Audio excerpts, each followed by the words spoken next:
Hai adik-adik, dalam unit 9 ni kita nak belajar tentang masa dan waktu.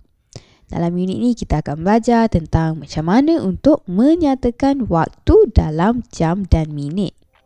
Tapi sebelum kita belajar untuk menyatakan waktu dalam jam dan minit, kita kena belajar dulu apa yang ada pada jam.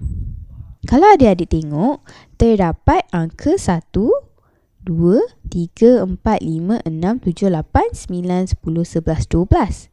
Angka 1 hingga 12 pada muka jam. Selain itu, terdapat 2 jarum pada muka jam. Ada 1, 2. Iaitu, jarum panjang ni ialah jarum minit. Manakala yang pendek pula ni ialah jarum jam. Adik-adik kena ingat yang pendek jarum jam, yang panjang jarum minit. Sebab jarum pendek ni, jarum jam dia akan menunjukkan jam pukul berapa. Manakala jarum minit akan menunjukkan sekarang ada berapa minit. Maksudnya pukul berapa dan berapa minit. Sebab kita nak menyatakan waktu dalam jam dan minit kan. Jadi kita perlukan dua jarum ni. Okey, sekarang adik-adik tengok ni. Ni jarum minit, dia dah bergerak. Apabila jarum minit bergerak dari satu senggatan, apabila jarum minit bergerak dari satu senggatan ke senggatan seterusnya, senggatan tu yang ni tau. Yang kecil ni. Daripada satu senggatan ke senggatan yang seterusnya, maksudnya ini menunjukkan 1 minit. Satu senggatan kecil ataupun daripada satu senggatan ke senggatan yang seterusnya menunjukkan 1 minit. Adik-adik kena ingat tau. Sebabnya apabila jarum minit bergerak daripada satu angka ke angka seterusnya, maksudnya daripada satu senggatan dia jadi 5 senggatan. Jadi ini menunjukkan 5 minit. Pergerakan daripada satu angka ke angka yang seterusnya menunjukkan 5 minit sebab ada 5 senggatan. 1, 2, 3, 4, 5. Jadi jarum minit ni akan bergerak 1, 2, 3, 4, 5. Bergerak 5 senggatan bermaksud bergerak 5 minit. Disebabkan itu, apabila jarum minit ni dia bergerak dari angka 12, bergerak sehingga ke angka 12 balik, ini menunjukkan 60 minit. Sebab apa? Sebab, jom kita tengok sama-sama. Tadi, saya cakap kalau dia bergerak dari satu angka ke angka yang lain, maksudnya 5 minit kan? Tapi ni, dia dah bergerak daripada satu angka ke setiap angka sampailah ke nombor dia balik. Maksudnya, sini ialah 5 minit. Sini pula 5 tambah 5, 10 minit. Tambah 5 lagi, 15 minit. 20 minit.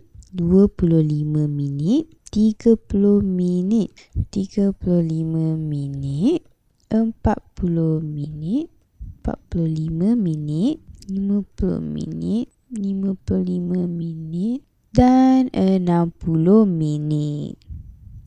Sebab itulah apabila jarum minit ni bergerak dari angka 12 dan dibuat satu pusingan penuh sehingga ke angka 12 balik, sebab itulah dia menunjukkan 60 minit. Sebab kita kira balik setiap pergerakan ni menunjukkan 5 minit. Daripada angka ke angka 5 minit. Jadi kita tambah semua, dapatlah 60 minit. Sekarang kita dah belajar tentang jarum minit.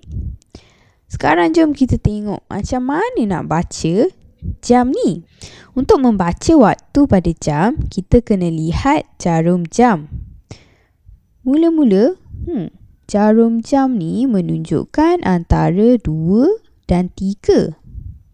Antara nombor 2 dan 3. Betul tak? Sebab dia macam dekat tengah-tengah antara 2 dan 3. Okey, lepas tu kita kena lihat jarum minit pula. Sebab kita dah tengok jarum jam, sekarang kita tengok jarum minit. Jarum minit menunjukkan angka 6. Jadi daripada sini kita kena buat kiraan macam tadi untuk jarum minit. Setiap pergerakan daripada satu angka ke angka yang lain ialah 5 minit kan. Okey, jadi bila sampai ke angka 6 ni berapa minit pula? Kita kira balik semua.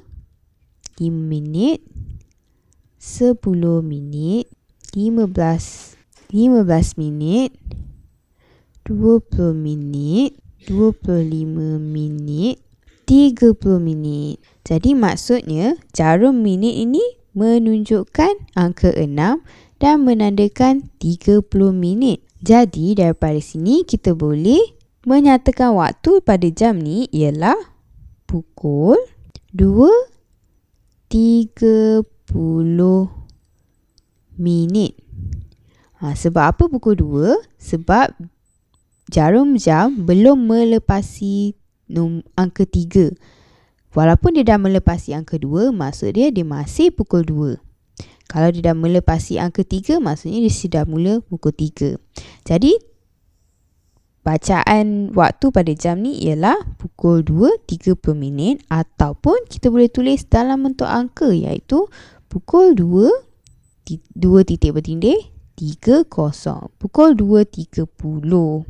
Jadi, apabila sekarang kita dah belajar untuk menyatakan waktu pada jam, kita akan buat beberapa latihan untuk membaca jam dengan menjawab menggunakan